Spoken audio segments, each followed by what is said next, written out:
बिस्मिल्लाहिर्रहमानिर्रहीम। तेरे नाम से आगाज़ कर लेता हूँ, जैसी भी हो परवाज़ कर लेता हूँ। 29 मई 2022 दिन के 3 बजे कोपेनहेगन डेनमार्क में और पाकिस्तान में 6 बजे शाम के। आज के दिन की अपडेट आपके सामने रख देता हूँ। आज के दिन पाकिस्तान में 2 जगहों पर जलसे मुनक्कद हुए। एक तो मौजूदा हुकूमत की तरफ से मानसरा में एक जलसा मुनक्कद किया गया, जिसमें मरीम नवाज और वज़ीर-ए-आज़म पाकिस्तान शहबाज शरीफ उन्होंने ख़िताब किया। और उसके बाद चारसदा में वर्कर कन्वेंशन से इमरान खान ने ख़िताब किया। तो सबसे पहले मैं आपके सामने अपडेट रख देता हूँ मानसरा के हवाले से।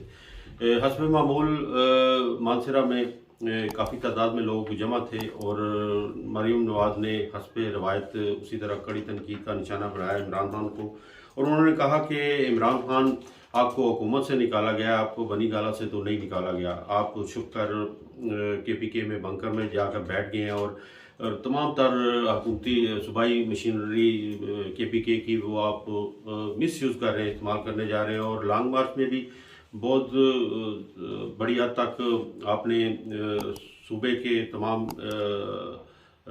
इख्तियारात को इस्तेमाल किया और सूबाई मशीनरी भी इस्तेमाल की, क्रेनों का इस्तेमाल भी किया। लेकिन ये सारा कुछ करने के बाद भी आपका लॉन्ग मार्च नाकाम रहा। और जब आप लॉन्ग मार्च में इस्लामाबाद पहुँचे तो वहाँ बजाय क़याम करने के, धरना देने के या ठहरने के, आप उसी वक्त वहाँ से वापस चले गए। और वापस भी बनी गाला नहीं गए और पेशावर चले गए, क्योंकि आपको गिरफ्तारी का डर था। तो ये सारी बातें उन्होंने कही। इसके साथ उन्होंने कहा कि इमरान खान इस बहुत ज़्यादा गर्मी में पाकिस्तान में आपके बच्चे अगर हों तो उनको भी पता चले, जबकि पाकिस्तान के बच्चे जो इतनी सख्त गर्मी में तुम्हारे तमाम जलसों में शरीक होते हैं, तो उनके हवाले से भी सोचो। और तुम्हारे बच्चे जो इंग्लैंड में ठंडी फ़िज़ाओं में सांस ले रहे हैं, तो ये भी तुम्हें सोचना चाहिए। इसके साथ साथ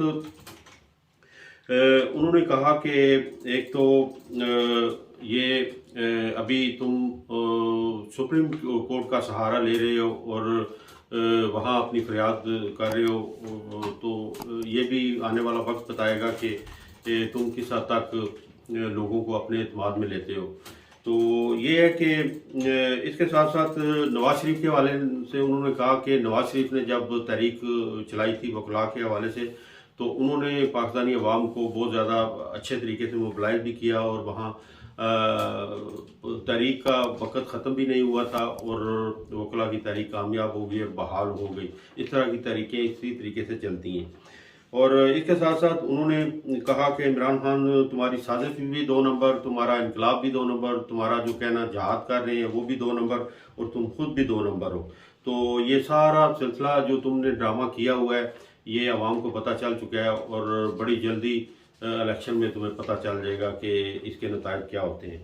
इसके साथ साथ एक ऑडियो के हवाले से उन्होंने जिक्र किया कि ये ऑडियो जो लीक हुई है, इसमें इमरान खान जरदारी के सामने घुटने टेके हुए और माजरत और माफ़ी का तलबगार है। उसके साथ साथ नवाज शरीफ का भी और इसके बाद सुप्रीम कोर्ट की भी ये सारी मिन्नतें कर रहे हो ये इसीलिए कि तुम्हें रिलीफ दिया जाए। लेकिन वक़्त तुम्हें इस तरह की माफ़ी या रिलीफ नहीं देगा जो कि तुमने पाकिस्तान के साथ कर दिया है। पाकिस्तान की मैशत के हवाले से उन्होंने बताया कि ये तमाम तर जो खमियाजा आज हम मैशत के हवाले से भुगत रहे हैं, ये इमरान खान की हुकूमत की वजह से है।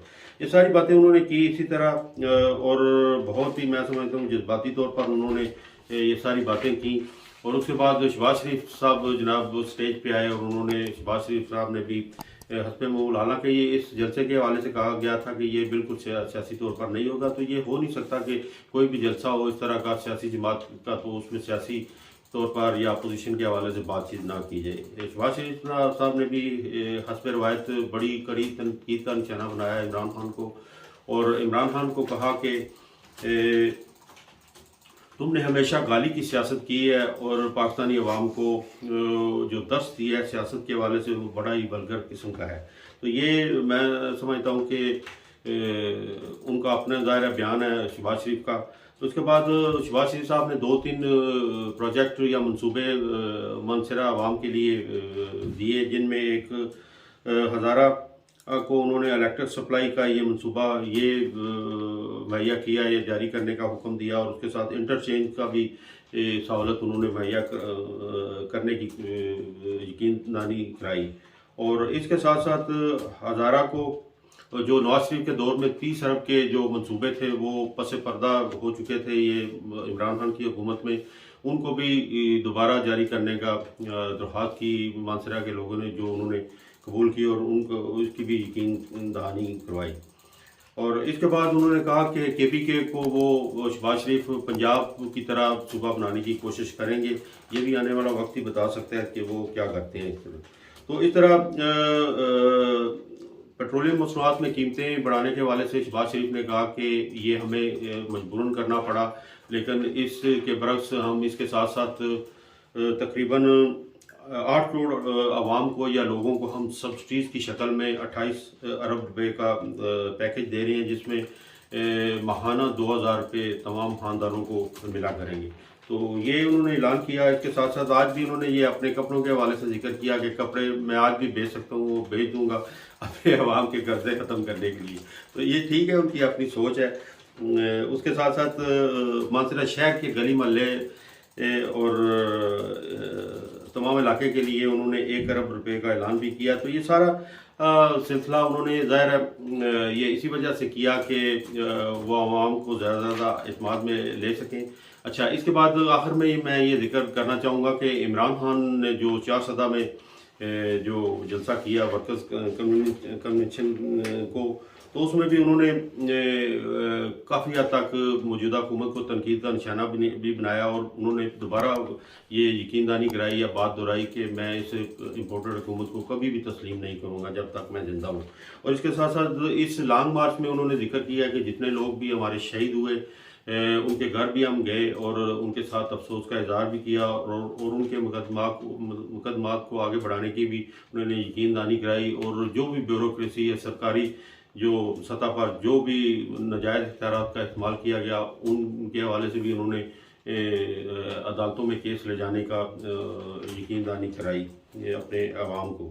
और इसके साथ साथ इस लॉन्ग मार्च में उन्होंने कहा कि जो मर्दाना पुलिस चादर चार दीवारी के तकद्दुस को उसने ख़त्म किया और घरों में घुसकर ख़वातीन को उन्होंने तशद्दुद का निशाना बनाया, गिरफ्तारियाँ भी की, ज़द-ओ-कोब भी किया, जिनमें उन्होंने जिक्र किया डॉक्टर राशिदा यास्मीन के हवाले से वो 70-72 साल की उम्र की हैं और कैंसर पेशेंट हैं। इसके बावजूद वो अपनी खिदमात को हमारे लिए पेश कर रही हैं। उनके साथ भी उनकी गाड़ी को भी ख़राब तबाह किया गया और उनको भी जदों को बहुत हद तक किया गया।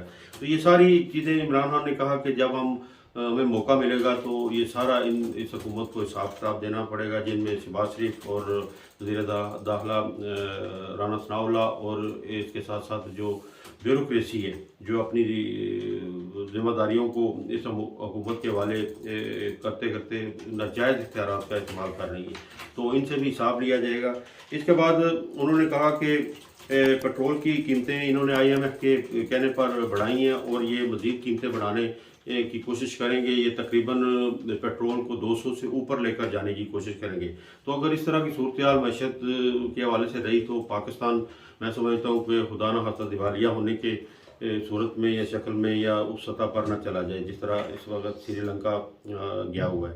तो इमरान खान ने कहा कि अभी हम पूरी तैयारी के साथ लॉन्ग मार्च करने की कोशिश की जाएगी, क्योंकि अब हमें पता चल चुका है कि सुप्रीम कोर्ट की तरफ से, अदालतों की तरफ से अगर उनको ये ऑर्डर मिल भी चुका था कि वो तमाम रुकावटों को दूर करें और किसी गिरफ्तारी या छापे वगैरह या क्रूशल किस्म का क्रैकडाउन ना करें, इसके बावजूद उन्होंने किया। लेकिन अगर अब हमने कॉल दी इस्लामाबाद के लिए, तो अगर ये सरकारी मशीनरी या मौजूदा हुकूमत ने दोबारा ताकत का इस्तेमाल किया तो इसके लिए हम बहुत अच्छे तरीके से तैयारी करके आएंगे, तो इनको पता चल जाएगा। लेकिन मैं समझता हूँ कि ये इस तरह की सूरत हाल बनने से पहले ताकतवर हल्कों को ये ज़रूर सोचना पड़ेगा कि इन तमाम जमातों को इकट्ठा बिठाकर इनके साथ मुज़ाकरात किए जाएँ ताकि आने वाली सूरत हाल को, बुरी सूरत हाल को अच्छे तरीके से हैंडल किया जाए। अब तक के लिए इतना ही। नए मौज़ूआत के साथ दोबारा आपकी खिदमत हाजिर हूँगा। हमेशा के लिए पाकिस्तान जिंदाबाद, डेनमार्क पाइंदाबाद। पहले